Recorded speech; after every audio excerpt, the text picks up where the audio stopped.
நான் உன் பிள்ளைங்களுக்கு சமஸ்கிருதம் சொல்லி கொடுப்பேன். சமஸ்கிருதம் படிச்சு நான் என்ன பிள்ளையார் கோயில் பூசாரி வேலைக்காட போறேன்? சமஸ்கிருதம் சொல்லி கொடுப்பேன். நம்ம தலைவர் கேட்கிறாரு, சமஸ்கிருதத்துல என்ன சொல்லி கொடுப்ப அப்படின்னா, சேகரன் சமஸ்கிருதத்துல என்ன சொல்லி கொடுப்பாங்க தெரியுமா? நான் போய் ஆதாரம் எல்லாம் பேச மாட்டேன். 155 பக்கம் ஆதாரம் என்கிட்ட இருக்கு. நம்ம பிரதமர் கொடுத்த ஆதாரம். சமஸ்கிருதத்துல உங்களுக்கு ஜாதகம் பார்க்க சொல்லி கொடுப்பேன். ஏன்டா என் பிள்ளைகள் படிச்சு விஞ்ஞானி ஆகணும், டாக்டர் ஆகணும், கலெக்டர் ஆகணும் அப்படி நம்ம நினைக்கிறோம். அவன் என்ன சொல்றான்? ஜோசியம் பாருங்க, கிளி ஜோசியக்காரன் ஆக்கி விட்டுறான் போல இருக்கு நம்ம பிள்ளைல. ஜாதகம் பார்க்க சொல்லி கொடுப்பேன்.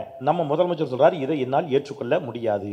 நல்லா கேட்டுங்க, அவர் சொன்ன வார்த்தை, முதலமைச்சர் சொன்ன வார்த்தை, நீ எனக்கு நிதி தர மறுத்தால் நான் உனக்கு வரி தர மறுப்பேன் என்று சொன்ன ஒரே ஆளுமை மிக்க தலைவன் முத்துவேல் கருணாநிதி ஸ்டாலின். உடனே பிஜேபி காரன் மிரட்டுறான் நம்மள, என்னன்னு?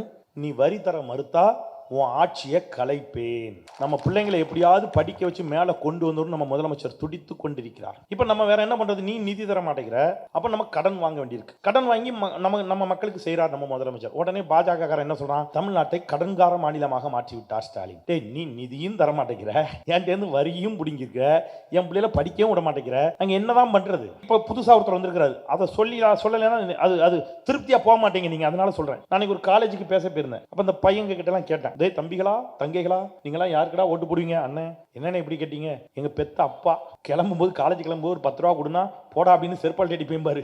நான் பைசாலாம் இல்லை, போ, இது படிக்க இஷ்டம் தான், படி இல்லையம்பாரு. தகப்பன் கூட தரமாட்டானே, மாசம் 1000 ரூபா தர்றாருன்னு நம்ம முதலமைச்சர். தகப்பனுக்கு தகப்பனாக, தகப்பன் சாமியாக, தாயுமானவனாக நாங்க உதயசூரியனுக்கு தானே ஓட்டு போடணும்னு எல்லாரும் சொல்லிட்டான். ஒரு பையன் மட்டும், அண்ணன் நம்ம விஜய், எனக்கு விஜய் ரொம்ப பிடிக்குண்ணே, சூப்பரா தம்பி, நீ தான் எனக்கு வேணும், மேடைக்கு வேணும், மேடை கூப்பிட்டேன். தம்பி நல்லது, கை கொடு அப்படின்னு வாழ்த்திட்டு, அப்புறம் உனக்கு ஒரு அக்கா இருக்கால்ல? ஆமாண்ணே அக்கா இருக்காண்ணே. என்ன தம்பி படிச்சிருக்கா? எம்எஸ்சி பிஎட் படிச்சிருக்கானே, வெரி குட். மாப்பிள்ளை பார்த்துட்டு இருக்கீங்களாடா? ஆமாண்ணே வீட்டில் மாப்பிள்ளை பார்த்துட்டு இருக்காங்க. தம்பி ஒரு நல்ல மாப்பிள்ளை இருக்கான், நான் சொல்லட்டுமா? கட்டி குடிப்பியா? அண்ணே நல்ல பையனா இருந்தா சொல்லுங்கண்ணே, கட்டி வச்சிடலாம். சூப்பர்ரா, பேசிடுவோண்டா. அண்ணே பையன் என்ன வேலைன்னு பார்க்கான்? தம்பி என்ன இப்படி கேட்ட?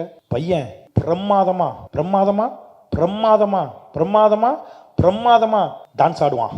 இருக்கட்டும்ண்ணே, என்ன வேலை பார்ப்பான்? அதான் சொன்னேன் பிரமாதமா டான்ஸ் ஆடுவான்னு. இல்லைன்னா வேலை என்ன பார்ப்பான்? டான்ஸ் ஆடுறதான் தம்பி வேலை, நல்ல டான்ஸ் ஆடுவான். என்னண்ணே டான்ஸ் ஆடுறாங்கிறதுக்காக பொண்ணை கட்டி கொடுக்க முடியுமான்னு கேட்டான். கொஞ்ச நேரத்துக்கு முன்னாடி நல்லா டான்ஸ் ஆடுவாங்கிறதுக்காக ஒருத்தனுக்கு நாட்டே கொடுக்கலான்னு சொன்னியே தம்பி, ஓட்டு போடலான்னு சொன்னியே தம்பி, உன் வீட்டு பொண்ணை மட்டும் கொடுக்க மறுக்கிறியே, இது நியாயமா? திட்டங்களாக என்ன நடந்திருக்கிறது தமிழ்நாட்டில்? யாரு கொண்டு வந்திருக்கிறா இவ்வளவு திட்டத்தை? நன்றியோட யோசிச்சு பார்க்கணும். கேட்டா மாற்றம், ஒரு மாற்றம் என்னடா மாற்றம்? கலைஞர் கொண்டு வந்த 42 அணைக்கட்டுகளையும் இடிச்சிட போறியா மாற்றம்ங்கிற பேர்ல? நம்ம முதலமைச்சர் ஸ்டாலின் கொண்டு வந்த மகளிர் உரிமை தொகை நிப்பாட்ட போறியா? மாதம் 1000 ரூபாய் உரிமை தொகை நிப்பாட்ட போறியா? எது மாற்றம்? இல்லைன்னா ஒரு மாற்றம். நான் ஒரு பையன் கேட்டேன், காலையில எழுந்தோன்னு என்ன குடிப்பேன்? டெய்லி காலையில எழுந்தோன்னு டீ குடிப்பேன். ஒரு மாற்றத்துக்கு நாளை காலையில் விஷத்தை குடிப்பியாடான்னு. என்னடா என்னத்த மாற்றம்? டேய் சில விஷயங்கள் எல்லாம் மாற்றக்கூடாது. அம்மாவை அம்மானு தான் கூப்பிடணும், அத்தேன்னு கூப்பிட முடியாது. அதே மாதிரி நல்லாட்சி, திராவிட மாடல் ஆட்சி, அது மாற்றவே முடியாதது, மாற்றக்கூடாதது. சண்டை இழுத்து விடுவான் பாரு, அந்த மதத்தை பாரு, இந்த மதத்தை பாரு, இப்படி சண்டை இழுத்து விட்டு வட இந்தியா இன்னைக்கு பற்றி எரிந்து கொண்டிருக்கிறது. குஜராத்ல இந்த பாஜக பண்ண ஒரே ஒரு அட்டூழியத்தை சொல்றேன். தாய்மார்கள் இருக்கிறீங்க, உங்களுக்கு புரியும் நான் என்ன சொல்ல போறேன். ஒரு 5 மாச கர்ப்பிணி, அந்த பொண்ணு 5 மாச கர்ப்பிணி. இந்த பாஜக கூட்டாளிங்க, பங்காளிங்க, பாஜக காரணங்க, அவங்க கூட்டாளிங்க எல்லாம் சேர்ந்து அந்த 5 மாச கர்ப்பிணி, அவ கையில 3 வயசு குழந்தை, அந்த குழந்தை தாயோட தோலை கட்டிக்கிட்டு அழுது. இந்த 3 வயசு குழந்தைய அந்த தாய் தேர்ந்து புடுங்கி, அது காலை பிடிச்சி தலைகீழ தரையில இருக்கிற கல்லுல அடிச்சு அந்த 3 வயசு குழந்தைய கொண்டு விட்டானுங்க. அந்த 5 மாச கர்ப்பிணிய சீரழிச்சிட்டானுங்க. அவ சொந்தக்காரன் எல்லாம் கொண்டு விட்டானுங்க. இப்ப கேஸ் நடக்கு கோர்ட்ல. அந்த தங்கை போய் கோர்ட்ல கேஸ் போட்டு, கோர்ட் நடக்கு. கேஸ் நடந்து கோர்ட்ல நீதிபதி, இவனுங்கெல்லாம் அயோக்கிய பயிலுகை, காட்டு மிராண்டிங்க, என்னடா இப்படி பண்ணிட்டீங்கன்னு சொல்லி இவனுங்கெல்லாம் கடைசி வரைக்கும் ஜெயில தான் இருக்கணும், வெளியிலே வரக்கூடாதுன்னு அவனுங்களை ஜெயில போட்டார். மோடி ஐயா ஆட்சிக்கு வந்தார். வந்த உடனேயே அந்த கொடும் குற்றவாளிகள் 11 பேரையும் விடுதலை செய்தார். 11 பேரையும் விடுதலை செஞ்சார். இவனுங்க தமிழ்நாட்டில் பெண்ணுரிமையை பத்தி பேசுறான், பெண்களுக்கு பாதுகாப்பை பத்தி பேசுறான். செருப்பு கலந்து அடிப்பேன் நாய்களா அவங்களை எல்லாம். யார் ஆட்சியில் வந்துடா பேசுறீங்க? 11 பேரையும் வெளியில விட்டார். வெளியில விட்டது கூட எனக்கு கோவம் இல்ல. அதை வெளியில விடுறதுக்கு ஒரு குழு அமைச்சாங்க, ஒரு டீம். அதுல ஒரு எம்எல்ஏ இருக்கான், பிஜேபி எம்எல்ஏ, பாஜக காரன். அவன்கிட்ட போய் என்னை மாதிரி ஒரு பத்திரிகைக்காரன் மைக்க நீட்டி கேட்கறான், இந்த 11 பேரும் ஏன்டா வெளியில விட்டீங்கன்னு. அவன் சொன்ன பதில் என்னவா இருக்கும் நீங்க யோசிக்க கூட முடியாது உங்களால. என்ன பதில் சொன்னா தெரியுமா? ஏன்டா இந்த 11 பேரும் கொடும் குற்றவாளிகள் தான், ஒரு 5 மாச கர்ப்பிணியை சீரழிச்சிருக்கானுங்க, அவன் கையில இருக்கிற 3 வயசு குழந்தைய கொண்டிருக்கான், அவன் புருஷனை கொண்டு விட்டானோ, சொந்தக்காரனை எல்லாம் கொண்டு விட்டான், ஏன்டா இப்படி பண்ணிட்டீங்க, ஏன்டா இவனை விடுதலை செஞ்சீங்கன்னு கேட்டதுக்கு அவர்கள் சொன்ன பதில், because they are all Brahmins. நான் மிகைப்படுத்த யூடியூப்ல இருக்கு. இவர்கள் எல்லோரும் பிராமணர்கள். அப்ப பிராமண கொலையே செஞ்சாலும் அவனை விடுதலை செய்யலாம் என்ற இடத்துல தான் இன்னைக்கு வட இந்தியாவை பாஜக வைத்திருக்கிறது. ரொம்ப முக்கியமான பிரச்சனை, காது கொடுத்து கேளுங்க. இப்போ உங்களுக்குலாம் ஒரு சிக்கல் வரப்போகுது. மகளிர் உரிமை தொகைன்னு இவங்கெல்லாம் பேசிட்டு இருந்தாங்கல்ல, இதெல்லாம் நிப்பாட்டு. கொடுக்காத அப்படின்னு நம்ம மோடி ஐயா சொல்கிறார். இந்த மகளிருக்கெல்லாம் எதுக்கு நீ 1000 ரூபா கொடுக்குற, கொடுக்காத நிப்பாட்டு. மகளிர் உரிமை தொகை மட்டுமில்லை, கட்டணம் இல்லாமல் பேருந்தில் போகிறீங்கல்ல, இதையெல்லாம் நிப்பாட்டு. இந்த மாதம் 1000 ரூபா கல்வி உரிமை தொகைன்னு மாணவர்களுக்கும் மாணவிகளுக்கும் கொடுக்குறீங்கல்ல, இதையெல்லாம் நிப்பாட்டுங்க என்று நம்முடைய முதலமைச்சர் ஸ்டாலின் அவர்களிடம் யார் சொல்கிறா? நம்ம ஐயா பிரதமர் மோடி சொல்லுகிறார். உங்களுக்கெல்லாம் அதை நிறுத்துவதற்கு ஒரு பெரும் சதி நடக்குது. இதான் நான் சொன்ன கஷ்டமான செய்தி. அது எப்படிங்கிறத நான் சொல்கிறேன், உங்களை பயமுறுத்துறதுக்கு சொல்கிறத உண்மை. சரி, இப்போ மகிழ்ச்சியான செய்தியை சொல்கிறேன். நீ என்ன சொன்னாலும் நான் கேட்க மாட்டேன். இந்த கோழி குஞ்சுகளை பருந்து வந்து தூக்கிட்டு போகிறதுக்கு பருந்து வருகின்ற பொழுது அந்த கோழி, தாய்க்கோழி தன்னுடைய ரெக்கைகளை விரித்து தன்னுடைய குஞ்சுகளை அப்படி பாதுகாத்து அடைகாத்து கொள்வது போல நீ எதை சொன்னாலும் நான் கேட்க மாட்டேன், என் மக்களுக்காக தொடர்ந்து இந்த திட்டங்களை தந்து கொண்டே இருப்பேன் என்று ஆளுமையோடு சொல்லி ஒரு தாயை போல தன்னுடைய சிறகுகளை விரித்து பாதுகாத்து கொண்டிருக்கிறார் நம்முடைய முதலமைச்சர் முத்துவேல் கருணாநிதி ஸ்டாலின். அவருக்கு 72வது பிறந்த நாள். நமக்கு இவ்வளவு நலத்திட்டம் செய்கிறார், அவருக்கு நம்ம வாழ்த்து சொல்லணும்ல. ஸோ பெரம்பூர் மக்களின் சார்பாக நான் இந்த மண்ணிலிருந்து அவருக்கு என்னுடைய இனிமையான பிறந்தநாள் வாழ்த்துக்களை உங்களுடைய பலத்த கரவொலியின் மூலமாக நாம் வந்து சொல்லிடலாம் நம்ம முதலமைச்சருக்கு. ரைட், சரி. இப்போ உங்கள் பிரச்சனைன்னு சொன்னேன். இப்போ உங்களுக்கு கொடுக்கக்கூடிய இந்த தொகையெல்லாம் பணத்தையெல்லாம் நிப்பாட்டுறதுக்கு ஒரு சதி நடக்குது அப்படின்னு சொன்னேன். அதை எதிர்த்து தான் இப்போ நம்ம முதலமைச்சர் சண்டை போட்டுக்கிட்டு இருக்காருன்னு சொன்னேன். என்ன சதி நடக்குது, என்ன சண்டைங்கிறத உங்களுக்கு புரிகிற மாதிரி இப்போ நான் சொல்லிடுறேன். எனக்கு ஏதாவது மறந்து போச்சுன்னா எனக்கு பிரச்சனை இல்லை, உங்களுக்கு தான் பிரச்சனை. என்ன ஆகுன்னா, மறந்துட்டுன்னு வைங்க, மறுபடி காலையிலேருந்து ஆரம்பிப்பேன். அன்னைக்கு காலையில் 6 மணிக்கு என் முண்டாட்டி மல்லிகை போச்சுட்டு உசுப்புனான்னு ஒரு படத்தில் வரும்ல, அந்த மாதிரி மறுபடியும் முதல்லேருந்து ஆரம்பிச்சிருவேன். நானும் போக முடியாது, நீங்களும் எதிர்நீச்சல் போக முடியாது. அதனால் கவனமாக கேட்கணும். நான் இடையில கேள்வி கேட்பேன், நீங்கள் கரெக்டாக பதில் சொல்லணும். இப்போ உங்களுக்கெல்லாம் இதை கொடுக்கக்கூடாதுன்னு நம்ம மோடி ஐயா சொல்கிறார். இந்த திட்டங்களை எல்லாம் நிறுத்துங்கிறார். எப்படி சொல்கிறாரு அப்படின்னு கேட்டிங்கன்னா, இப்போ நம்மக்கிட்ட தான் வரி பணம் வசூலிக்கிறாங்க இல்லையா? வரின்னா இப்போ நீங்கள் எங்கள் அக்காலாம் நினைக்கலாம், நான்லாம் இன்கம் டேக்ஸ்லாம் கெட்டுறதில்லை தம்பி. வரின்னா இன்கம் டேக்ஸ் மட்டும் இல்லைக்கா, நீங்கள் இந்த போகும்போது ஒரு சீயக்கா பாக்கெட் வாங்கிட்டு போனீங்கன்னு வைங்க, அதுக்கு வரி இருக்குது. நீங்கள் ஒரு பால் பாக்கெட் வாங்கினீங்கன்னா, மஞ்சப்பொடி பாக்கெட் வாங்கினீங்கன்னா எல்லாத்துக்கும் வரி இருக்குது. நம்ம ஜனவரி பிப்ரவரியை தவிர எல்லா வரியும் கெட்டுறோம் நம்மளும். ஸோ நம்மக்கிட்ட இருந்து வரியை வாங்கிக்கிறாங்க. இந்தியாவிலேயே அதிகமான வரி செலுத்தும் மாநிலம் யாருன்னு கேட்டிங்கன்னா நம்ம தான், தமிழ்நாடு. சரியா? பெருமை இது நமக்கு. இப்படி நம்ம வரியெல்லாம் வாங்கும்போது நம்ம மோடி ஐயா 2 கையும் விரித்து சிரிச்ச மணிக்கு ஆவோ ஆவோ ஆவோன்னு வரியெல்லாம் வாங்கிடுறாரு. வாங்கினதுக்கப்புறம் நமக்கு பங்கு தரணும்ல, நமக்கு பங்கு தரணும், நமக்கான காசை தரணும்ல, நம்ம நிதியை தரணும்ல. நம்ம முதலமைச்சர் போய் ஐயா எனக்கு தர வேண்டிய நிதியை தாங்கன்னா தர மறுக்கிறார். இப்போ நான் உங்களுக்கு புரிகிற மாதிரி இப்படி சொல்கிறேன். உங்கள் வீட்டில் 2 ஆம்பளை பயிலுக இருக்காங்கன்னு வைங்க, இன்னும் கொஞ்சம் திருநெல்வேலி வட்டார வழக்கு வருங்கக்கா, திருநெல்வேலிக்காரன் அல்ல, 2 ஆம்பளை பயிலுக பையன் மாதிரி இருக்கான்னு வைங்க. உங்கள் வீட்டில் ஒருத்தன் 1 லட்ச ரூபா சம்பாதிக்கான், உங்ககிட்ட ஒன்று வந்து சம்பளத்தை கொடுத்துருதான். இன்னொருத்தன் மாதம் 10,000 ரூபா தான் சம்பாதிக்கான். ரைட், அவனும் சம்பளத்தை கொண்டு வந்து கொடுத்துறான். இப்போ நீங்கள் அம்மாவாக இந்த 2 பேர் சம்பளத்தையும் வாங்கிக்கிட்டு இந்த 1 லட்ச ரூபா சம்பளம் வாங்கி கொடுத்தான் பார்த்தீங்களா, அவங்க கையில் வெறும் 10,000 ரூபாயை கொடுக்கீங்க. 10,000 ரூபா சம்பளம் வாங்கி கொடுத்தான்ல, அவன் கையில் 50,000 ரூபா கொடுக்கீங்க. அவன் 50,000 வாங்கிட்டு போய் நல்லா குடிச்சு கூத்தடிச்சு ஷீட் அடிக்கிட்டு இருக்கான். வீட்டில் என்ன ஆகும் கொஞ்சம் சொல்லுங்கள். 1 லட்ச ரூபா சம்பளம் வாங்கி கொடுத்தவங்க கையில் 10,000 ரூபா கொடுக்கீங்க. 10,000 ரூபா சம்பளம் வாங்கி கொடுத்தவங்க கையில் 50,000 கொடுத்தீங்கன்னா பெத்த தாயின்னு பார்க்க மாட்டான், சோத்தில் விஷத்தை வச்சுருவான். நடக்குமா நடக்காதா வீட்டில்? உண்மை தானக்கா? இதான் இன்றைக்கி இந்த நாட்டில் நடக்கு. என்ன நடக்குது தெரியுமா? தமிழ்நாடு, நான் இப்போ நான் கடைசியாக சில கேள்வி கேட்பேன். நான் இப்போ நேற்று கரூரில் ஈரோட்லாம் அந்த கேள்வி கேட்டேன். சரியாக பதில் சொன்னாங்க, எல்லாரும் கை தூங்கினாங்க. சரியாக பதில் சொன்னாங்க. சரியாக முதல்ல கை தூக்கி சரியாக பதில் சொல்கிற யாராவது ஒருத்தருக்கு இந்த நலத்திட்டங்கள் போக அண்ணன் ஆர்டி சேகர் 500 ரூபா தருவார். ரைட்டா? அவர் நினைப்பார், இவனை கூப்பிட்டதுக்கு நமக்கு செலவு வைக்காம போல இருக்கு அப்படின்னு. இந்த கவுண்டமணி ஒரு படத்தில் பண்ணுவார், செந்தில் வந்து பேர் வச்சோன்னு சொல்லுவார், அண்ணன் இப்பொழுது 1000 ரூபாய் மொய் செய்வார் அப்படிம்பாரு. அந்த மாதிரி இல்லை. இப்போ நான் கேட்குற கேள்விக்கு கரெக்டாக நீங்கள் ஏன்னா நீங்கள் கவனிக்கிறீங்களான்னு பார்க்கறதுக்கு தான், வேற ஒன்றும் இல்லை. சரி, இப்போ தமிழ்நாடு, ஆந்திரா, கேரளா, கர்நாடகா இந்த 4 மாநிலமும் சேர்த்து, தமிழ்நாடு, ஆந்திரா, கேரளா, கர்நாடகா 4 மாநிலமும் சேர்த்து நம்ம மோடி ஐயாவுக்கு ஒன்றிய அரசுக்கு நம்ம கொடுத்த வரி 22 லட்சம் கோடி. 5 வருஷத்தில் 22 லட்சம் கோடி அவர் நமக்கு திருப்பி கொடுத்தது எவ்வளோ தெரியுமா? அந்த 4 ஸ்டேட்டுக்கும் சேர்த்து, தமிழ்நாடு, ஆந்திரா, கேரளா, கர்நாடகா 4 பேருக்கும் சேர்த்தே திருப்பி கொடுத்தது எவ்வளோ தெரியுமா? வெறும் 6 லட்சம் கோடி. நம்ம கொடுத்தது 22 லட்சம் கோடி, அவங்க கொடுத்தது வெறும் 6 லட்சம் கோடி. உத்தரப்பிரதேசம்னு ஒரு மாநிலம் இருக்குது, உங்களுக்கு தான் தெரியும். இப்போ சமீபத்தில் கூட இந்த கும்பமேளா நடந்துச்சு.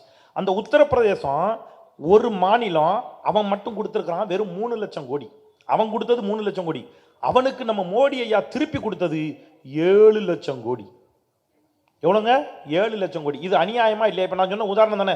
1 லட்ச ரூபா சம்பளம் வாங்குற பையட்ட 10,000 ரூபா கொடுக்கறது, 10,000 ரூபா சம்பளம் கொடுக்குற பையட்ட 50,000 ரூபா கொடுத்தா பிரச்சனை வருமா வராதா? இந்த பிரச்சனை இப்போ நாட்டில் வந்துட்டு. இப்போ அவர் நமக்கு தர வேண்டிய நிதியை தர மறுக்கிறார். இப்போ நமக்கு தர வேண்டிய நிதியை தர மறுத்தா என்ன நடக்கும்? உங்களுக்கு கொடுக்கக்கூடிய 1000 ரூபா கொடுக்க முடியாது. மகளிர் கட்டணம் இல்லாத பேருந்து உரிமை பயணம் நம்ம கட்டணம் இல்லாமல் போகலாம். ஆனால் டீசலுக்கு கட்டணம் கொடுக்கணும்ல, டிரைவர் கண்டக்டருக்கு சம்பளம் கொடுக்கணும்ல, டயர் ரிப்பேர் ஆனால் டயரை மாற்றணும்ல, அப்போ செலவு இருக்குல்ல. அப்போ அதுக்கெல்லாம் எங்கேருந்து காசு வரும்? அப்போ நம்ம கொடுத்த காசை அவர் திருப்பி தரணும். தர மறுக்கிறார். அவர் என்ன சொல்றாரு? இதெல்லாம் நிப்பாட்டு, இதெல்லாம் எதுக்குன்னு மறைமுகமாக நம்மகிட்ட கேட்குறாங்க. உங்களுக்கு செய்கிற நலத்திட்டங்கள் எல்லாம் நிறுத்த சொல்லுகிறார் மோடி. அதனால் இது ஏதோ ஸ்டாலின் பிரச்சனையோ அண்ணன் ஆர்டி சேகர் பிரச்சனையோ பேசுகிற செந்தில்வேல் பிரச்சனையோ இல்லை, உங்கள் பிரச்சனை. இப்போ நம்ம முதலமைச்சர்கிட்ட இதெல்லாம் நிறுத்து அப்படின்னு அவர் சொல்றாரு, நிறுத்த முடியாது. அப்போ அவர் மோடி சொல்றார், நான் ஒரு கண்டிஷன் போடுறேன், இந்த கண்டிஷனை நீ ஏற்றுக்கிட்டேன்னா உனக்கு நிதி தர்றேன். ரொம்ப முக்கியமான விஷயங்கா, உங்கள் பிரச்சனை நல்லா கேளுங்க. உங்கள் பிள்ளைங்களுடைய வாழ்க்கை பிரச்சனை நான் பேசுறது. எனக்கு பேசி 10 நாளாக தொடர்ந்து பொதுக்கூட்டம், தொண்டையெல்லாம் வலிக்குது, எச்சி முழுங்க முடியல. ஆனாலும் ஏன் தெரியுமா வந்து பேசிக்கிட்டு இருக்கேன்? இந்த நாட்டையும் நாட்டு மக்களையும் இந்த பாசித பாஜக வஞ்சிக்க நினைக்கிறது. என் உயிருள்ளவரை அதை விடக்கூடாது என்ற ஒற்றை காரணத்துக்காக அவங்க முன்னாடி நின்றுட்டு இருக்கேன். இப்போ அவர் கொஞ்சம் கண்டிஷன் போடுறாரு மோடி ஐயா. இந்த கண்டிஷனை ஏற்றுக்கிட்டா உனக்கு நிதி தர்றேங்கிறார். என்ன கண்டிஷன்? வாங்க, அதான் விஷயம். ஒரு 3 கண்டிஷன் போடுறார். புதிய கல்விக் கொள்கைன்னு உன்னை கொண்டு வராருக்கா. அதில் என்ன சொல்கிறாருன்னா, புதிய கல்விக் கொள்கை. இந்த 3ஆம் கிளாஸ் படிக்கிற பையன் இருக்கான் பாருங்க, அவனுக்கு ட்ராயரே ஒழுங்காக இடுப்பில் நிற்காது, அவன் தொகுந்து கீழே போகும், பிடிச்சிக்கிட்டே அலைவான் ஊழமுக்க சிந்திக்கிட்டு. அந்த 3ஆம் கிளாஸ் பையனுக்கு பப்ளிக் எக்ஸாம் பொது தேர்வு வையுங்கிறார். 5ஆம் கிளாஸ் பையனுக்கு பொது தேர்வு, 8ஆம் கிளாஸ் பையனுக்கு பொது தேர்வு, 10ஆம் கிளாஸில் 2 வாட்டி பொது தேர்வு பப்ளிக் எக்ஸாம். அவர் என்ன சொல்றாரு? இந்த பிள்ளைகளை படிக்க விடாத ஃபெயில் ஆக்குங்கிறார். நம்ம ஊரில் இப்போ ஒரு சட்டம் இருக்கு, 8ஆம் கிளாஸ் வரைக்கும் எந்த பிள்ளைங்களையும் ஃபெயில் ஆக்கக்கூடாது என்று நம்முடைய திராவிட முன்னேற்ற கழகம் முடிவெடுத்து கல்வியில் தமிழ்நாடு உயர்ந்த மாநிலமாக நிற்கிறது. மோடி ஐயா என்ன சொல்றாரு? 3ஆம் கிளாஸ் 5ஆம் கிளாஸ் 8ஆம் கிளாஸுக்கெல்லாம் பரீட்சை வை. நம்ம தலைவர் முடியாது, நோ. சரி, அடுத்த கண்டிஷன். அடுத்தது என்ன சொல்றாரு? இந்த பாரு, நான் உன் பிள்ளைங்களுக்கு சமஸ்கிருதம் சொல்லி கொடுப்பேன். சமஸ்கிருதம் படிச்சு நான் என்ன பிள்ளையார் கோயில் பூசாரி வேலைக்கடா போகிறேன்? சமஸ்கிருதம் சொல்லி கொடுப்பேன். நம்ம தலைவர் கேட்குறாரு, சமஸ்கிருதத்தில் என்ன சொல்லி கொடுப்ப அப்படின்னா, சேகரன் சமஸ்கிருதத்தில் என்ன சொல்லி கொடுப்பாங்க தெரியுமா? நான் போய் ஆதாரம்லாம் பேச மாட்டேன், 155 பக்கம் ஆதாரம் என்கிட்ட இருக்கு, நம்ம பிரதமர் கொடுத்த ஆதாரம். சமஸ்கிருதத்தில் உங்களுக்கு ஜாதகம் பார்க்க சொல்லி கொடுப்பேன். ஏன்டா, என் பிள்ளைகள் படித்து விஞ்ஞானி ஆகணும், டாக்டர் ஆகணும், கலெக்டர் ஆகணும் அப்படின்னு நம்ம நினைக்கிறோம். அவன் என்ன சொல்கிறான்? ஜோசியம் பாருங்க, கிளி ஜோசியக்காரன் ஆக்கி விட்றான் போல இருக்கு நம்ம பிள்ளைல. ஜாதகம் பார்க்க சொல்லி கொடுப்பேன். நம்ம முதலமைச்சர் சொல்கிறார், இதை என்னால் ஏற்றுக்கொள்ள முடியாது. இது எல்லாத்த விட முக்கியமாக ஒரு கண்டிஷன் மோடி போடுறார். என்ன கண்டிஷன் தெரியுமா? அதான் ரொம்ப முக்கியம். நம்ம பிள்ளைங்களுக்குலாம், உங்கள் பிள்ளைங்களுக்கு, என் பிள்ளைங்களுக்கு, அண்ணன் பிள்ளைங்க எல்லாருக்கும் இந்த சிக்கல் வந்துடும். மற்ற ஸ்டேட்டில் வந்துடுச்சு. 6ஆம் கிளாஸ் 7ஆம் கிளாஸ் 8ஆம் கிளாஸ் 6th 7th 8th படிக்கிற மாணவர்களுக்கு கட்டாயம் ஒரு தொழில் கல்வியை நான் சொல்லிக் கொடுப்பேன். நீங்கள் நினைக்கலாம் நல்லது தானே, அங்கே தான் சிக்கல் இருக்குது. அந்த தொழில் கல்வி என்னன்னு கேட்டிங்கன்னா, அந்தந்த பகுதியில் அவங்க அப்பா அவங்க தாத்தா என்ன தொழில் செஞ்சாரோ அந்த தொழிலை அந்த பிள்ளைங்களுக்கு கற்றுக் கொடுப்பேங்கிறார். உங்கள் தாத்தா என்ன பண்ணார்? எங்கள் தாத்தா மரம் ஏறினார், நீ மரம் ஏறு. உங்கள் தாத்தா மீன் பிடிச்சார், நீ மீன் பிடிக்க போ. உங்கள் தாத்தா செருப்பு தைச்சார், நீ செருப்பு தைக்க போ. உங்கள் தாத்தா பூ கட்டினார், நீ பூ கட்ட போன்னு மோடி சொல்கிறார். இப்போ நம்ம முதலமைச்சர், இது எங்களால் முடியாது, ஏன்னா நாங்கள் கல்வியில் உயர்ந்த மாநிலம், எங்கள் பிள்ளைகளுக்கு காலை உணவு கொடுத்திருக்கிறோம், கம்ப்யூட்டர் கொடுத்திருக்கிறோம், கட்டணமில்லாத கல்வியை கொடுத்திருக்கிறோம், இலவச பஸ் பாஸை கொடுத்திருக்கிறோம். இந்தியாவில் இல்லை, அமெரிக்காவை விட சீனாவை விட கல்வியில் உயர்ந்த மாநிலமாக நிற்கின்ற எங்கள் தமிழ்நாட்டிற்கு நீ சொல்கிற எந்த அட்வைஸும் நான் கேட்க மாட்டேன், போடான்ட்டாரு நம்ம முதலமைச்சர். ரைட். இப்போ அவன் நிதி தர மாட்டேங்கிறான். அடுத்தது, இப்போ இந்த இடத்துல தான் நான் உண்மையிலே ஒரு பத்திரிகையாளனாக நம்முடைய முதலமைச்சரை நினச்சி பெருமையாக இருந்துச்சு. முதுகெலும்புன்னு ஒன்று உண்டு தெரியுமா? இந்தியாவில் நம்ம முதலமைச்சருக்கு மட்டும்தாங்க இருக்கு. என்ன சொன்னார் தெரியுமா? நல்லா கேட்டுக்குங்க. அவர் சொன்ன வார்த்தை, முதலமைச்சர் சொன்ன வார்த்தை, நீ எனக்கு நிதி தர மறுத்தால் நான் உனக்கு வரி தர மறுப்பேன் என்று சொன்ன ஒரே ஆளுமை மிக்க தலைவன் முத்துவேல் கருணாநிதி ஸ்டாலின். உடனே பிஜேபிக்காரன் மிரட்டுறான் நம்மளை. என்னன்னு? நீ வரி தர மறுத்தா உன் ஆட்சியை கலைப்பேன்.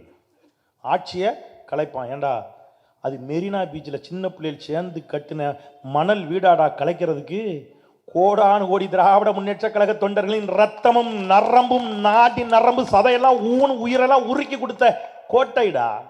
நீ கலைச்சிரு, நான் சவால் விடுறேன், பெரம்பூர்லேருந்து சவால் விடுறேன். நீ கலைத்தால் தலைவர் கூட 200 தொகுதினாரு.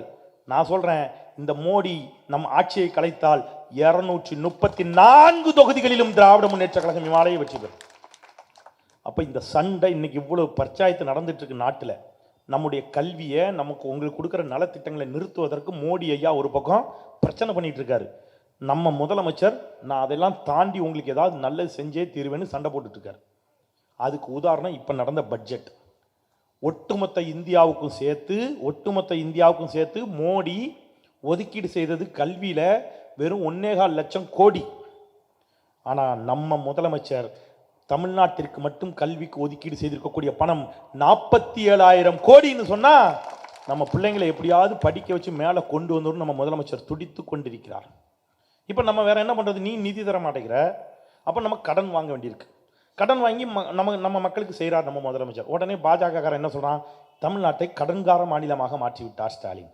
டேய், நீ நிதியும் தர மாட்டேங்கிற, என்கிட்டேருந்து வரியும் பிடிங்கிருக்க, என் பிள்ளைகளை படிக்கவும் விட மாட்டேங்கிற, நாங்கள் என்னதான் பண்றது இல்லையா? இந்த சண்டை நடந்துக்கிட்டே இருக்கு. தயவுசெய்து புரிஞ்சுக்கணும். இன்னைக்கு தமிழ்நாடு இப்போ நீங்கள் இங்கெல்லாம் சொன்னாங்களே, இந்த பாலம், மூலக்கடை பாலம், இந்த பக்கம் பெரம்பூர் பாலம், கத்திப்பாறை பாலம், இதெல்லாம் வந்து எப்படி வந்துச்சுன்னு உங்களுக்கு தெரியுமா? கேரளாவில் ஒரு மந்திரவாதி இருக்கார். அந்த மந்திரவாதி ஒரு நாள் கூப்பிட்டு வந்து நைட்டெல்லாம் அங்கே உட்காந்து யாகம் வளர்த்து மந்திரம் சொல்லி ஜி பூம் பண்ணாங்க. காலையில் பாலம் வந்துட்டு. அப்படியா பாலம் வந்துச்சு? எப்படி வந்துச்சு? தமிழ்நாடு இன்றைக்கு இருக்கக்கூடிய நிலைக்கு, இந்த வளர்ச்சிக்கு ஒவ்வொன்றுக்கும் வித்திட்டது திராவிட முன்னேற்ற கழகம் என்பதை நாம் மறந்து விடக்கூடாது நண்பர்கள். எவ்வளவு நான் என்கிட்ட ஒரு அதிமுக நண்பர் கேட்டார், சேகரன் என் ஆஃபீஸுக்கு வந்துட்டார். வந்து என்கிட்ட கேட்டார், நீங்கள் பத்திரிகையாளர் தானே? ஆமாம். நீங்கள் திமுகவினுடைய நலத்திட்டங்கள் எல்லாம் சொல்கிறீங்க, அதிமுக பற்றி ஒன்றுமே சொல்ல மாட்டேங்கிறீங்களே, அதிமுக அப்போ ஒன்றுமே சொல்லலையா? நீங்கள் மனசாட்சியோட பேசுங்கன்னாரு. நான் கோபம்லாம் படலை. அண்ணாச்சி வாங்க உட்காருங்க அப்படின்னு சொல்லிட்டு ஒரு வெள்ளை பேப்பர், உண்மையிலே நடந்துச்சு என் ஆஃபீஸில், ஒரு வெள்ளை பேப்பரையும் ஒரு பேனாவையும் அவர் கையில் கொடுத்தேன். நானும் ஒரு வெள்ளை பேப்பர் பேனாவை எடுத்துக்கிட்டு சொன்னேன், என் செல்ஃபோனில் டைமரை ஆன் பண்ணிக்கிட்டேன், வாட்ச் ஆன் பண்ணிக்கிட்டு, அண்ணாச்சி 5 நிமிஷம் டைம் எடுத்துக்கிடுவோம். நீங்கள் அதிமுக ஆட்சி காலத்தில் போட்ட ஒரு திட்டத்தை எழுதுங்க, நான் வந்து திமுக ஆட்சி காலத்தில் போட்ட ஒரு திட்டத்தை எழுதுகிறேன். ஒரு 5 நிமிஷம் கழித்து 2 பேர் பேப்பரையும் பார்ப்போம், எந்த பேப்பரில் அதிகமாக திட்டம் இருக்குன்னு பார்ப்போம் அப்படின்னு நான் சொன்னேன். உடனே அவர் சரி சூப்பர், சவாலுக்கு ரெடி அப்படின்ட்டார். சவால் இங்கேயும் நான் சொல்கிறேன், பெரம்பூரில் யாராவது அதிமுக காரன் தான் என் கூட சவாலுக்கு வரணும். நான் ஒரு வெள்ளை பேப்பர் தருவேன். நாங்கள் எங்கள் கழக தொண்டர்கள் கையிலெல்லாம் வெள்ளை பேப்பர் கொடுப்போம். நாங்கள் எழுதுவோம். என்னை விட எங்கள் அண்ணன்கள்லாம் இன்னும் அதிகமாக எழுதுவாங்க திட்டங்களை. வெள்ளை பேப்பரை கொடுத்துறோம். அவர் எழுதுறார், டயத்தான் பண்ணியாச்சு டிங் அப்படின்னு. உடனே அவர் எழுதுறார், சத்துணவு அப்படின்னு எழுதிட்டார். எம்ஜிஆர் கொண்டு வந்தார் சத்துணவு, சூப்பர். நான் உடனே சத்துணவை சத்துணவாகவே மாற்றுவதற்கு சத்துணவில் முட்டை திட்டம் அப்படின்னு நான் எழுதுறேன், திமுக. உடனே அவர் சத்துணவு, அப்புறம் தம்பி கொஞ்சம் டைம் கொடுங்க. சரி நான் எழுதிட்டோமா? நான் எழுதுங்க. அரசு போக்குவரத்து கழகம், குடிசை மாற்று வாரியம், தமிழ்நாடு போக்குவரத்து கழகம், தமிழ்நாடு குடிசை மாற்று வாரியம், தமிழ்நாடு குடிநீர் வடிகால் வாரியம், அடுக்கிக்கிட்டே போகிறேன். பெண்களுக்கு சொத்துரிமை, திருநங்கைகளுக்கு கல்வி உரிமை, மாற்றுத்திறனாளிகள் நல வாரியம், எல்லாத்தையும் அடுக்கிறேன். பிச்சைக்காரர்கள் மறுவாழ்வு வாரியம் வரைக்கும் எல்லாத்தையும் அடிக்கிட்டே போகிறேன். இலவச மின்சாரம், விவசாயிகளுக்கு இலவச மின்சாரம், தமிழ்நாடு நுகர்பொருள் வாணிப கழகம், டைடல் பார்க்கு, எல்லாத்தையும் அடுக்கிறேன். வண்டி அங்கேயே நிற்குது. எங்கே? அதிமுக வண்டி எங்கே நிற்குது? சத்துணவுலே நிற்குது. நான் சொன்னேன், நீங்கள் நியாயமாக சொல்லுங்கள், நீங்கள் போட்ட திட்டம் ஏதாவது இருக்குதா? எங்கள் திட்டங்களை பாருங்கள், கண்ணு முன்னாடி பாருங்கள், எவ்வளவு நிற்குது. இவ்வளவு திட்டத்தையும் வைத்து கொண்டு நீங்கள் திமுகவை பற்றி பேசக்கூடாதுன்னு சொன்னால் என்ன நியாயம், மனசாட்சி இருக்கிறதா? தமிழ்நாடு இன்றைக்கு வளர்ச்சியடைந்த மாநிலமாக இருப்பதற்கு காரணம் கலைஞரும் முத்துவேல் கருணாநிதி ஸ்டாலினும் கொண்டு வந்த திட்டங்களா இல்லையா? எனக்கு திருநெல்வேலி பக்கம் 1970களில் உங்களுக்கு தெரியுமான்னு தெரியல, 60களில் பெரும் பஞ்சம், உணவுக்கே பஞ்சம். இந்த இதுதான் சாப்பிடுவாங்க, மக்காச்சோளம் இந்த மாதிரி தான் சாப்பிடுவாங்க. திருநெல்வேலிக்காரங்க இந்த பக்கத்தில் இருந்தீங்கன்னா கேட்டு பார்த்தீங்கன்னா தெரியும், பல இடங்களில் பஞ்சம் இருந்துச்சு. அப்போ எங்கே வேலைக்கு போவாங்க தெரியுமா? இங்கேருந்து பாம்பேக்கு வேலைக்கு போவாங்க. பாம்பேக்கு வேலைக்கு போயிட்டு எங்கள் ஊர்லேருந்து பாம்பேக்கு வேலைக்கு போனாலும் ஹிந்தி படிச்சுப்பான். அவனுக்கு தமிழே எழுத படிக்க தெரியாது, ஆனால் அங்கே போய் ஹிந்தி படிச்சுப்பாங்கல்ல. பாம்பேக்கு இங்கேருந்து வேலைக்கு போயிட்டு அவன் பாம்பேலேருந்து வருவான். பாம்பேலேருந்து வந்துட்டானாலே தனியாக தெரியும், என்னன்னா அது வரைக்கும் வீட்டில் வில்லு பாட்டு ஓடும். அப்போ வந்து டேப் ரிகார்டர், அது எங்கள் ஊரில் வில்லு பாட்டுன்னு சொல்லுவாங்க. வில்லு பாட்டெல்லாம் ஓடும். இவன் பாம்பேலேருந்து வந்த அன்னைக்கு பார்த்தீங்கன்னா ஒரே ஹிந்தி பாட்டாக ஓடும். ஏக்கு தோக்தீன் இப்படிலாம் ஓடும். அந்த தோலில் வந்து டர்க்கி டவல் போட்டிருப்பான், செருப்பு போட்டிருப்பான். அப்போ எங்கள் ஊரில் யாரும் செருப்பு கூட போட மாட்டாங்க. கையில் வந்து மற்றவங்களாம் பீடி குடிப்பான், அவன் மட்டும் சிகரெட் வச்சுருப்பான். நமக்கு அப்பா என்ன இவன் பாம்பே போயிட்டு வந்து பெரிய ஆளாக இருக்காமல் இருக்கேன்னு நம்ம நினைப்போம். ஒரு வாரம் கையில் கொண்டு வந்த காசெல்லாம் காலியான உடனே வீட்டில் மானங்கிட்ட கேள்வி கேட்பாங்க. திருப்பி எங்கே வேலைக்கு போயிடுவாங்க? பாம்பே வேலைக்கு போயிடுவாங்க. அப்படி ஒரு காலத்தில் வேலை தேடி நாம் பாம்பேக்கு அலைஞ்சு கொண்டிருந்தோம் உணவு பற்றாக்குறையால். இன்னைக்கு ஒட்டுமொத்த வட இந்தியாவும் தமிழ்நாட்டை தேடி வருகிறது என்று சொன்னால் என்ன நடந்துச்சுங்கிறத மட்டும் உங்களுக்கு ஒரு சினிமா படம் மாதிரி சொல்லிடுறேன். தயவுசெய்து இதை மட்டும் சொல்லிட்டு விட்டுறேன், நீங்கள் போயிடுங்க. நேரம் ஆயிடுச்சு, பேசணும்னா நிறைய பேசலாம். என்ன நடந்துச்சுங்கிறத சொல்கிறேன். நம்ம முதலமைச்சர் கலைஞர் பொறுப்பேற்கிறார். ஒரு சினிமா கிராஃப் மாதிரி, இது உண்மையிலேக்கா கிராஃபிக்ஸ் மாதிரி நடந்துச்சு. முதலமைச்சர் பதவி ஏற்கின்ற பொழுது தமிழ்நாட்டில் உணவு பஞ்சம். இப்போ உணவு பஞ்சம், உணவை எங்கேருந்து உற்பத்தி பண்ணுறது? ஃபேக்ட்ரியில் தயாரிக்க முடியுமா? அம்பத்தூரில் ஒரு தொழிற்சாலை போட்டு அரிசியை தயாரிக்க முடியுமா? முடியாது. அது எங்கே தயாரிக்கணும்? நிலத்தில் தயாரிக்கணும். இப்போ பார்க்குறாரு, நிலம் யார் கையில் இருக்குது? கலைஞரை நினச்சா எனக்கு இப்போவும் புல்லரிக்குங்க. உண்மையிலே நீங்கள் எனக்காக ஒன்று பண்ணுங்களேன், கலைஞருக்காக ஒரு கைத்தட்டு கொடுங்களேன் ப்ளீஸ். எனக்கு கலைஞரை பற்றி பேசினா கண்ணீர் வந்துடும். ஏங்க உண்மையிலேங்க நிலங்கள் எல்லாம் பண்ணையார்கிட்ட இருக்குது. கலைஞர் யோசிக்கிறார், இந்த பண்ணையார்கள்ட்ட இருக்கிற நிலங்களை எல்லாம் பிரித்து ஏழை எளிய விவசாயிகளுக்கு நில உச்சவரம்பு சட்டத்தில் ஒரு திருத்தம் கொண்டது. முதல்ல நிலங்களை எல்லாம் பிரித்து அவங்க கையில் கொடுக்குறாரு. இப்போ நிலம் கொடுத்தாச்சு, அடுத்தது அதில் விவசாயம் பண்ணணும். விவசாயம் பண்ணுறதுக்கு முக்கியமாக என்ன தேவை? தண்ணி தேவை. தண்ணிக்கு என்ன பண்ணுறதுன்னு யோசிக்கிறார். இங்கே பல பேர் கேட்டுக்கிட்டு இருக்கான். இந்த சீமானு ஒரு பைத்தியக்காரன் இருக்கான், தயவுசெய்து தப்பாக எடுத்துக்க, இந்த வார்த்தையை பயன்படுத்துகிறேன், கோபம் வருது. காமராஜருக்கு பிறகு வந்த ஒருவராவது ஒரு அணைக்கட்டாவது கட்டியது உண்டாங்கிறான் முட்டாப்பையில. இந்தியாவிலேயே அதிக அணைக்கட்டுகளை கட்டிய ஒரே முதலமைச்சர் எங்களுடைய மாண்புமிகு யாரு? டாக்டர் கலைஞர். 42 அணைக்கட்டுகளை கட்டியவர். 42 அணைக்கட்டுகள். அவர் வர்றாரு, இப்ப நிலத்தை பிரிச்சு கொடுத்தாச்சு, அடுத்தது அணைக்கட்டுகளை கட்டு. 42 அணை. இப்ப அணைக்கட்டு கட்டினா மட்டும் போதாது. சில ஊர்ல அணைக்கட்டுலேருந்து தண்ணி போகாது. ஆத்து நீர் பாசனம் இருக்கிற இடத்துல தான் அணை போகும். கிணறு இருக்கும், கிணற்று நீர் பாசனம் இருக்கும். அவனுக்கு என்ன பண்றது? அவன் மோட்டார் வைக்கணும். ஓகே, உனக்கு மோட்டார் வைக்கணுமா? உனக்கு இலவச மின்சாரம், உரம் மானியம், டிராக்டர் மானியம், இது எல்லாத்தையும் கொடுத்து உணவு தானிய உற்பத்தியில் தமிழ்நாடு முதல் முறையாக தன்னிறைவு பெறுகிறது. இப்போ உணவு வந்தாச்சு, அரிசி வந்துடுச்சு. இப்போ விளைஞ்சி அரிசி வந்துடுச்சு. நல்லா கவனமாக கேட்கணும். விளைஞ்சி அரிசி வந்துடுச்சு. இப்போ அரிசி உங்கள் கைக்கு வரணும். இதை கொண்டு போய் கடையில் வித்தாச்சுன்னா கடைக்காரன் வைக்கிறது தான் ரேட்டு, மக்கள் கஷ்டப்படுவாங்க. அப்போ முதலமைச்சர் யோசிக்கிறார் கலைஞர், ஓகே என்ன பண்ணலாம்?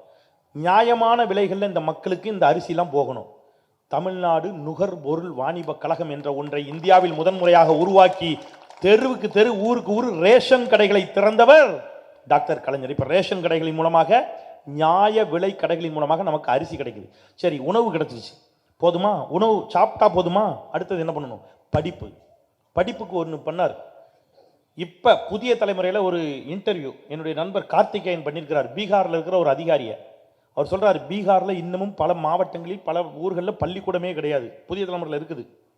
கலைஞர் ஒரு சட்டம் போட்டார். அப்போவே 3 கிலோமீட்டருக்கு ஒரு தொடக்கப்பள்ளி என்று 35,000 பள்ளிகளை கலைஞர் மட்டும்தான் இந்தியாவில் உருவாக்கினார். அப்போ பள்ளிக்கூடம் கொண்டு வர்றாரு. அடுத்தது பள்ளிக்கூடம் வந்தாச்சு. இந்த பிள்ளைங்கள்லாம் படிச்சிருச்சு, உயர்கல்விக்கு போக மாட்டேங்குது. 10ஆம் கிளாஸ் படித்த உடனே பிள்ளைங்க, அதுவும் பொம்பளை பிள்ளைங்க, வயசுக்கு வந்த உடனே கட்டி வச்சிடறாங்க. கலைஞர் பார்க்குறாரு, அப்படி இருக்கக்கூடாது, என்ன செய்யலாம்? இலவச பஸ் பாஸ், திருமண உதவி தொகை திட்டம்னு ஒன்று கொடுக்குறாரு. 12ஆம் கிளாஸ் வரைக்கும் படி, உனக்கு உதவி தரேன், இப்படியே சொல்லி கூட்டு வர்றாரு. இந்த பிள்ளைங்க படிக்க. அப்புறம் நம்ம வீடுகளில் கால்குலேட்டர்னா என்னன்னே தெரியாத காலத்தில் கம்ப்யூட்டர் தான் இனி எதிர்காலம் என்று தெரிந்து டைட்டில் பார்க்கை உருவாக்கி ஊருக்கு ஊரு கம்ப்யூட்டர் கல்வியை கொண்டு வந்தவர் கலைஞர். இப்படி ஒன்றா சிப்காட் தொழிற்சாலை, சிப்கோ தொழிற்சாலை. இன்னைக்கு நீங்கள்லாம் பஸ்ஸில் போகிறீங்க, எல்லாரும் பேசுகிறாங்களா உங்களை? பஸ்ஸில் போகிறீங்க, மகளிர் உரிமை பயணம். உங்களுக்கெல்லாம் தெரியாது. இங்கே இருக்கிற பெரியவங்க இருந்தால் கேட்டு தெரிஞ்சுக்கங்க தயவுசெய்து. 80 வயசுக்கு இருக்கக்கூடிய பெரியவங்க கிட்ட போய் கேளுங்க, நான் சொல்கிறது உண்மைன்னு உங்களுக்கு தெரியும். அப்போ பஸ்ஸு வந்து ஒரு குறிப்பிட்ட முதலாளிகிட்ட தான் இருந்துச்சு. இந்த முதலாளி இங்கே தான் பெரிய கம்பெனி வச்சுருக்காரு நம்ம பாடியில், நான் பேர் சொல்ல விரும்பலை. அவங்கக்கிட்ட மட்டும்தான் பஸ்ஸு உண்டு. அந்த பஸ்ஸில் உங்களையும் என்னையும் ஏற்ற மாட்டான். ஏன்னா நீங்களும் நானும் சூத்திறேன். அவளுக்கு மட்டும்தான் பஸ்ஸு. கலைஞர் ஆட்சிக்கு வந்தபோது தான் கேட்டார், ஏன்டா இவங்களெல்லாம் பஸ்ஸில் ஏற்ற மாட்டேங்களான்னு கேட்டார். அவங்கெல்லாம் சூத்திரன், பஸ்ஸில் ஏற்ற மாட்டேன் அப்படின்னா. பஸ்ஸு உன்ட்ட இருக்க போய் தானே பேசுகிறேன். பஸ்ஸை கொண்டாலும் பஸ்ஸை பிடிங்கி இந்தியாவில் முதல் முறையாக தமிழ்நாடு அரசு போக்குவரத்து கழகத்தை உருவாக்கி கிராமமாக பஸ் விட்டதுனால நம்ம இன்னைக்கு பஸ்ஸில் போகிறோம். இவ்வளவு நடந்து வளர்ந்த உடனே நமக்கு எல்லாம் மனசெல்லாம் மறந்து போச்சு. நம்ம மக்களுக்கே மறந்து போச்சு. ஏதோ இவனே எல்லாம் மந்திரவாதி வந்து பண்ண மாதிரி மனசில் நினச்சிக்கிறான். அப்போ இப்படி ஒன்று ஒன்றா உருவாக்கி கலைஞர் ஒரு மேடையை அமைத்து தந்தார். அந்த மேடையில் நின்று தமிழ்நாட்டை அடுத்த கட்ட வளர்ச்சிக்கு எடுத்து செல்வதற்கு இன்றைக்கு நம்முடைய முதலமைச்சர் முத்துவேல் கருணாநிதி ஸ்டாலின் போட்டுக் கொண்டிருக்கக்கூடிய திட்டங்கள் இருக்குல்ல. ஆட்சிக்கு வந்தவுடன் பெட்ரோல் விலையை 3 ரூபா குறைக்கிறார், லிட்டருக்கு ஆவின் பால் விலையை குறைக்கிறாரு, மகளிர் உரிமை தொகை கொடுக்குறாரு, பெண்களுக்கு. இப்போ இதெல்லாத்தோட இன்னொரு முக்கியமான திட்டம் நான் சொல்கிறேன். இந்த ஒன்றை சொல்லிட்டு நான் நிறைவு செஞ்சிடறேன். உயர்வுக்கு படின்னு ஒரு திட்டம் இருக்குது. நான் கேட்குறேங்க, எவங்க இதெல்லாம் பண்ணுவான்? அவன் பெத்த தாய் தகப்பன் கூட இதை பண்ண மாட்டாங்கங்க. உயர்வுக்கு படின்னு ஒரு திட்டம். 10ஆம் வகுப்பு முடிக்குதுல பிள்ளைங்க, முடிச்சிருச்சு 10ஆம் வகுப்பு. இப்போ அந்த பிள்ளைங்க ஒன்று 11ஆம் வகுப்பு சேரணும் அல்லது ஐடிஐயில் சேர்ந்துருக்கணும். லிஸ்ட்டு ஃபுல்லாக எடுத்துருவாங்க. அரசு எடுத்துருது, கவர்மெண்ட் எடுத்துருது, நம்ம கவர்மெண்ட் எடுத்து இந்த 10ஆம் கிளாஸ் முடித்த பையன் ஒன்று ஐடிஐயில் சேரணும் அல்லது டிப்ளமோவில் சேரணும் அல்லது +1 சேர்ந்துருக்கணும். செக் பண்ணுவாங்க. இவன் எங்கேயுமே சேரலை அப்படின்னா நேராக அந்த கலெக்டர் அந்த பையன் வீட்டுக்கு போயிடுவார். நம்ம முதலமைச்சர் சொல்கிறார், நேராக வீட்டுக்கு போ, ஏன் அவன் படிக்கலைன்னு போய் கேளு. அந்த பையனையும் அந்த மாணவனையோ மாணவியோ நேரில் போய் பார்த்து, ஐயா எங்கள் வீட்டில் பணம் இல்லை, படிக்க முடியலன்னு சொன்னால் அவர்களுடைய கல்விக்கான அனைத்து உதவிகளையும் அரசு செய்து அவர்களை படிக்க வைத்துக் கொண்டிருக்கிறது. வீடு வீடா தேடி போறாங்க, தெரியுமா? வீடு வீடா தேடி போயிட்டு இருக்கிறாங்க. இவ்வளவு தூரம் இன்றைக்கு தமிழ்நாடு வளர்ச்சி அடைந்த நிலையில் இருக்கின்ற பொழுது இவர்கள் நமக்கு என்ன சொல்றாங்க? இன்னைக்கு ஹிந்தியை பத்தி அண்ணன் பேசுவார்னு சொல்லிட்டு போனதுனால இந்த ஒன்றை சொல்லிடுறேன். ஹிந்திங்கிறான். ஹிந்தி படிச்சா அறிவு வளருங்கிறான். நீங்கள்லாம் யூடியூப்ல பார்த்தீங்களான்னு தெரியல. நான் சொல்ல போகிறது காமெடி இல்லை, உண்மையிலே நடந்துச்சு, காமெடி இல்லை. இந்த உத்தரப்பிரதேசத்தில் இப்போ கும்பமேளான்னு ஒன்று நடந்துச்சு. பார்த்தீங்களா எல்லாரும்? கும்பமேளா எல்லாம் போய் குளிக்க போனான். குளிச்சுட்டு வந்துட்டான். கூட்டம், பயங்கர கூட்டம் ரயில்வே ஸ்டேஷனில். ட்ரெயின் எல்லாம் அடித்து உடைக்கிறான். ஏன்னா கதவை, ஏசி கம்பார்ட்மெண்ட்டுக்கு போய் கதவை உடைக்கிறான். ஒரு ட்ரெயினில் எல்லா கதவும் பூட்டியிருக்கு, எல்லா பெட்டி கதவும் பூட்டியிருக்கு. நான் யூடியூப்ல இருக்கு, வேணா உங்கள் எம்எல்ஏக்கு அனுப்புகிறேன், உங்களுக்கு அனுப்புவார். எல்லா பெட்டி கதவும் பூட்டியிருக்கு. தெற்கே இருந்து வடக்க பார்க்க நடக்கிறான் ஒரு 12 பேர். எல்லா பெட்டியும் பூட்டியிருக்கு. ஒரு பெட்டி மட்டும் திறந்துருக்குன்னு 2 பேர் மட்டும் உள்ளே உட்காந்துருக்கான். இந்த 12 பேரும் டென்ஷன் ஆகிட்டான். ஏண்டா நாங்கள் 12 பேர் நின்றுட்டு இருக்கோம், நீ 2 பேர் உள்ளே என்னடா பண்ணுறீங்க, கீழே இறங்குங்கடான்னா அவன் உள்ளேருந்து நகிங்கான். இந்த நான் உள்ளே வரேன்னு 12 பேரும் உள்ளே ஏறிட்டான். உள்ளே ஏறி உள்ளே இருந்த 2 பேருக்கும் இந்த 12 பேருக்கும் சண்டை. இந்த 12 பேரும் சேர்ந்து அந்த 2 பேரையும் வெளியில் தூக்கி வீசிட்டு கதவை பூட்டிட்டு உள்ளே உட்காந்துருக்கான். 1 மணி நேரமாக ட்ரெயின் கிளம்பல. ஏன் தெரியுமா? அந்த 2 பேர் ரயில் என்ஜின் டிரைவர். சீரியஸாக்கா போய் சொல்லலை. ரயில் என்ஜின் டிரைவர் 2 பேரும் முடிச்சு வெளியில் இறக்கி விட்டு கதவை பூட்டிக்கிட்டு உள்ள உட்காந்துருக்கா. ரயில்வே போலீஸ் வருது. ரயில்வே போலீஸ் வந்து கியா அப்படிங்க, இறக்கி விட்டான் யா அப்படின்னா, என்னையா பண்றிய? உள்ள ஏறி உட்காந்துருக்கான அவன்கிட்ட போய் இறங்குடா அப்படின்னா அவன் இறங்க மாட்டேங்கிறான். இவ்வளோ பெரிய பெட்டியில் எதுக்கு 2 பேர் இருக்காங்கிறான். அவனுக்கு அது ரயில் என்ஜின் பெட்டின்னு சொல்லி புரிய வைக்கவே முடியல. ஏண்டா ரயில் என்ஜின் பெட்டினா என்னன்னே தெரியாத இருக்கிற நீங்க சந்திராயனுக்கு விண்கலத்தை அனுப்பிய தமிழர்களுக்கு பாடம் எடுக்க நினைத்தால் உங்களை சும்மா விடுவோமா? எங்க நிக்கிறோம்டா நாங்க தமிழர்கள்? தமிழ்நாடு எங்க போய் நிக்குது? எங்க திராவிட மாடல் ஆட்சியில அல்ல. இது வந்து அட்டூழியம். நம்ம இதெல்லாம் இப்ப புதுசா ஒருத்தர் வந்திருக்கிறாரு. அதை சொல்லலைன்னா அது திருப்தியா போக மாட்டீங்க நீங்க. அதனால சொல்றேன். நான் ஒரு காலேஜுக்கு பேச போயிருந்தேன். அப்ப இந்த பையங்க கிட்ட எல்லாம் கேட்டேன், தம்பிகளா தங்கைகளா நீங்களாம் யாருக்கடா ஓட்டு போடுவீங்க? அண்ணன் என்னென்ன இப்படி கேட்டீங்க? எங்க பெத்த அப்பா கிளம்பும்போது, காலேஜ் கிளம்பும்போது ஒரு 10 ரூபா கொடுனா போடா அப்படின்னு செருப்பால் தேடி போயம்பாரு. நான் பைசாலாம் இல்லை, போ இது படிக்க வச்சுட்டா படி இல்லையம்பாரு. தகப்பன் கூட தரமாட்டானே, மாதம் 1000 ரூபா தர்றாருன்னு நம்ம முதலமைச்சர். தகப்பனுக்கு தகப்பனாக, தகப்பன் சாமியாக, தாயுமானவனாக நாங்கள் உதயசூரியனுக்கு தானே ஓட்டு போடணும்னு எல்லாரும் சொல்லிட்டான். ஒரு பையன் மட்டும், அண்ணே நம்ம விஜய், எனக்கு விஜய் ரொம்ப பிடிக்குண்ணே, சூப்பரா தம்பி, நீ தான் எனக்கு வேணும், மேடைக்கு வேணும், மேடை கூப்பிட்டேன். தம்பி நல்லது, கை கொடு அப்படின்னு வாழ்த்திட்டு, அப்புறம் உனக்கு ஒரு அக்கா இருக்கால்ல? ஆமாண்ணே அக்கா இருக்காண்ணே. என்ன தம்பி படிச்சிருக்கா? எம்எஸ்சி பிஎட் படிச்சிருக்காண்ணே. Very good. மாப்பிள்ளை பார்த்துட்டு இருக்கீங்களாடா? ஆமாண்ணே வீட்டில் மாப்பிள்ளை பார்த்துட்டு இருக்காங்க. தம்பி ஒரு நல்ல மாப்பிள்ளை இருக்கான், நான் சொல்லட்டுமா, கட்டி குடிப்பியா? நீங்கள் அண்ணே நல்ல பையனாக இருந்தால் சொல்லுங்கண்ணே, கட்டி வச்சிடலாம். சூப்பர்ரா, பேசிடுவோண்டா. அண்ணே பையன் என்ன வேலைன்னு பார்க்கான். தம்பி என்ன இப்படி கேட்ட? பையன் பிரமாதமா டான்ஸ் ஆடுவான். இருக்கட்டும்ண்ணே, என்ன வேலை பார்ப்பான்? அதான் சொன்னேன் பிரமாதமாக டான்ஸ் ஆடுவான்னு. இல்லைன்னா வேலை என்ன பார்ப்பான்? டான்ஸ் ஆடுறதான் தம்பி வேலை, நல்ல டான்ஸ் ஆடுவான். என்னண்ணே டான்ஸ் ஆடுறாங்கிறதுக்காக பொண்ணை கட்டி கொடுக்க முடியுமான்னு கேட்டான்.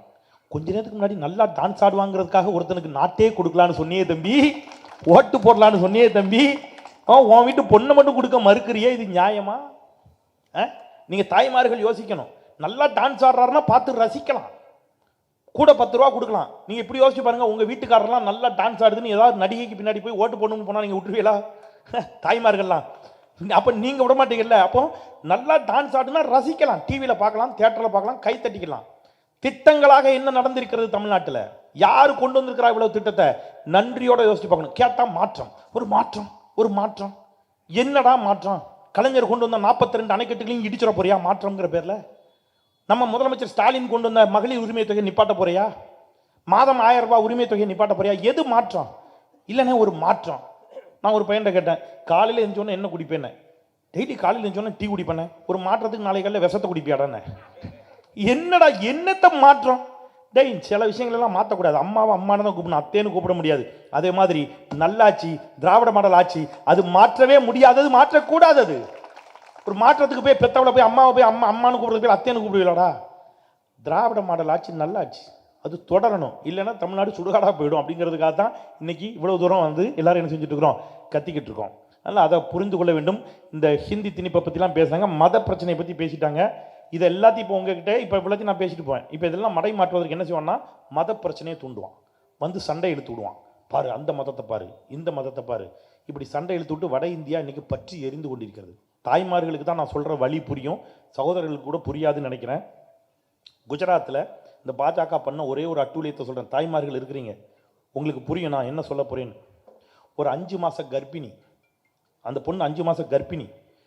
இந்த பாஜக கூட்டாளிங்க, பங்காளிங்க, பாஜக காரணங்க, அவங்க கூட்டாளிங்கெல்லாம் சேர்ந்து அந்த 5 மாத கர்ப்பிணி, அவள் கையில் 3 வயசு குழந்தை, அந்த 3 வயசு குழந்தை கையில் இருக்குது. இவனுக்கு போய் அந்த பிள்ளைய, உங்களுக்கு புரிஞ்சிருக்குன்னு நினைக்கிறேன், அந்த குழந்தை தாயோட தோலை கட்டிக்கிட்டு அழுது. 3 வயசு குழந்தைக்கா. அந்த 3 வயசு குழந்தைய அந்த தாய் தேர்ந்து பிடுங்கி அது காலை பிடிச்சி தலைகீழ தரையில் இருக்கிற கல்லில் அடித்து அந்த 3 வயசு குழந்தைய கொண்டு விட்டானுவோம். அந்த 5 மாத கர்ப்பிணியை சீரழிச்சிட்டானுங்க. அவள் சொந்தக்காரனெல்லாம் கொண்டு விட்டானுங்க. இப்போ கேஸ் நடக்கு கோர்ட்டில். அந்த தங்கை போய் கோர்ட்டில் கேஸ் போட்டு, கோர்ட் நடக்கு, கேஸ் நடந்து கோர்ட்டில் நீதிபதி இவனுங்கெல்லாம் அயோக்கிய பயிலுகை, காட்டு மிராண்டிங்க, என்னடா இப்படி பண்ணிட்டீங்கன்னு சொல்லி இவனுங்கெல்லாம் கடைசி வரைக்கும் ஜெயிலில் தான் இருக்கணும், வெளியிலே வரக்கூடாதுன்னு அவனுங்களை ஜெயிலில் போட்டார். மோடி ஐயா ஆட்சிக்கு வந்தார். வந்த உடனேயே அந்த கொடும் குற்றவாளிகள் 11 பேரையும் விடுதலை செய்தார். 11 பேரையும் விடுதலை செஞ்சார். இவனுங்க தமிழ்நாட்டில் பெண் உரிமையை பற்றி பேசுகிறான், பெண்களுக்கு பாதுகாப்பை பற்றி பேசுகிறான். செருப்பு கலந்து அடிப்பேன் ஆகிங்களா அவங்களெல்லாம்? யார் ஆட்சியில் வந்துடா பேசுறீங்க? 11 பேரையும் வெளியில் விட்டார். வெளியில் விட்டது கூட எனக்கு கோபம் இல்லை. அதில் வெளியில் விடுறதுக்கு ஒரு குழு அமைச்சாங்க, ஒரு டீம். அதில் ஒரு எம்எல்ஏ இருக்கான், பிஜேபி எம்எல்ஏ, பாஜக காரன். அவன்கிட்ட போய் என்னை மாதிரி ஒரு பத்திரிகைக்காரன் மைக்கை நீட்டி கேட்குறான், இந்த 11 பேரும் ஏன்டா வெளியில் விட்டீங்கன்னு. அவன் சொன்ன பதில் என்னவா இருக்குன்னு நீங்கள் யோசிக்க கூட முடியாது உங்களால். என்ன பதில் சொன்னான் தெரியுமா? ஏன்டா இந்த 11 பேரும் கொடும் குற்றவாளிகள்டா, ஒரு 5 மாத கர்ப்பிணியை சீரழிச்சிருக்கானுங்க, அவன் கையில் இருக்கிற 3 வயசு குழந்தைய கொண்டிருக்கான், அவன் புருஷனை கொண்டு விட்டானுவோ, சொந்தக்காரனையெல்லாம் கொண்டு விட்டான், ஏன்டா இப்படி பண்ணிட்டீங்க, ஏன்டா இவனை விடுதலை செஞ்சீங்கன்னு கேட்டதுக்கு அவர்கள் சொன்ன பதில், because they are all Brahmins. நான் மிகைப்படுத்த, யூடியூப்ல இருக்கு, இவர்கள் எல்லோரும் பிராமணர்கள்.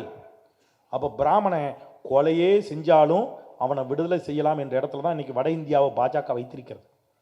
அப்போ இப்படி நம்முடைய ஏற்றத்தாழ்வுகள் மிகுந்த ஒரு சமூகமாக வட இந்தியா இருக்கின்ற பொழுது சமத்துவம், சமூக நீதி, பெண் விடுதலை என்று ஒரு ஏற்ற பாதையில் நம்முடைய தமிழ்நாட்டை அழைத்து சென்று கொண்டிருக்கிறார் நம்முடைய மாண்புமிகு முதலமைச்சர் முத்துவேல் கருணாநிதி ஸ்டாலின். அவருக்கு இன்றைக்கு தோளோடு தோள் நின்று தமிழ்நாட்டை அடுத்த கட்டத்திற்கு எடுத்துச் செல்வதற்கு தமிழ்நாட்டின் எதிர்காலமாக நிற்கிறார் நம்முடைய இளம் தலைவர் மாண்புமிகு துணை முதலமைச்சர் உதயநிதி ஸ்டாலின். இவர்கள் இருவரின் கரத்தையும் வலுப்படுத்துவது நமக்கு நல்லது. இல்லைன்னா 10 வருஷம் அதிமுக ஆட்சியில், நான் வேணா இங்கே இருக்கிறவங்க யாருக்காவது சொல்கிறேன், 10 வருஷம் அதிமுக ஆட்சியில் எங்களுக்கு இப்படி ஒரு நன்மை நடந்துச்சுன்னு ஒரு 5 இங்கே சொல்லுங்க. வள்ளியூரில் எனக்கு ஒரு வீடு இருக்குது, எழுதி வச்சிடுறேன். சீரியஸாக சொல்கிறேன். எங்கள் திருநெல்வேலியில் எனக்கு ஒரு பெரிய வீடு இருக்குது, எழுதி வச்சிடறேன், உங்கள் பேருக்கு எழுதி வச்சிடறேன். 5 நல்லது நடந்துச்சு எங்களுக்குன்னு ஏதாவது ஒன்று சொல்லுங்க. சொல்ல முடியுமா? முடியாது. அப்போ இவ்வளவு நல்ல திட்டங்களை தந்திருக்கக்கூடிய நம்முடைய முதலமைச்சரின் கரத்தை வலுப்படுத்துவோம்.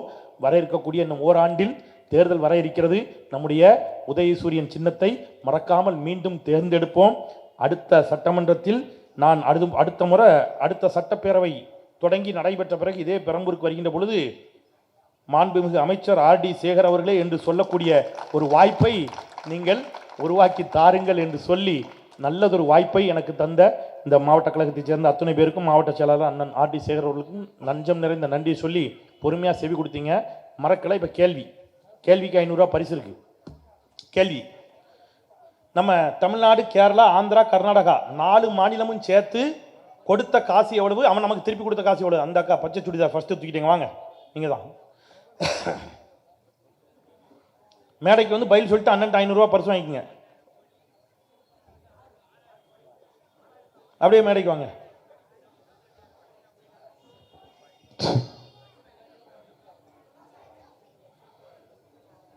நீங்க உங்க எல்லாருக்குமே பதில் தெரியும், எனக்கு தெரியும், எல்லாருக்குமே பதில் தெரியும். அவங்க முதல்ல கை தூக்குனதுனால அவங்களுக்கு பதில் என்னன்னு சொல்லுங்க, மைக் கொடுங்க, பதில் சொல்லுங்க. 22 லட்சம் நிதி கொடுத்தாங்க. நம்ம கொடுத்தோம், வெரி குட். அவன் நமக்கு திருப்பி கொடுத்தது எவ்வளவு? 6 லட்சம் கோடி தான். நம்ம 22 லட்சம் கோடி கொடுத்தோம், அவன் வெறும் 6 லட்சம் கோடி கொடுத்துருக்கான். இந்த செய்தி உங்களுக்கு போய் சேர்ந்துட்டாலே போதும். அருமை அண்ணன் 500 ரூபாய் பரிசு கொடுக்குறாரு, எல்லாரும் கை தட்டுங்க உங்களுக்கு. இது ஏன்னா அண்ணன் சொன்னார் பாத்தீங்களா, ரேஷன் கடையில் நிப்பீங்க, தண்ணி பிடிக்கிற இடத்துல நிப்பீங்க. நீங்க சொல்லணும், தமிழ்நாட்டம் மோடி வஞ்சிக்கிறார், பாஜக வஞ்சிக்கிறது, நம்ம ஸ்டாலின் ஐயா எப்படி சண்டை போட்டுட்டு இருக்கிறாருங்கிறத நீங்க போய் சொல்லணும். அதுக்கு நான் பேசுனது உங்களுக்கு புரியணுங்கிறதுக்காகத்தான், புரிஞ்சிருக்கிறாங்கிறதுக்காகத்தான் இந்த கேள்வியை கேட்டேன். சகோதரிகளுக்கும் சகோதரர்களுக்கும் நெஞ்சம் நிறைந்த நன்றியை சொல்லி விடைபெறுகின்றேன். நன்றி, வணக்கம்.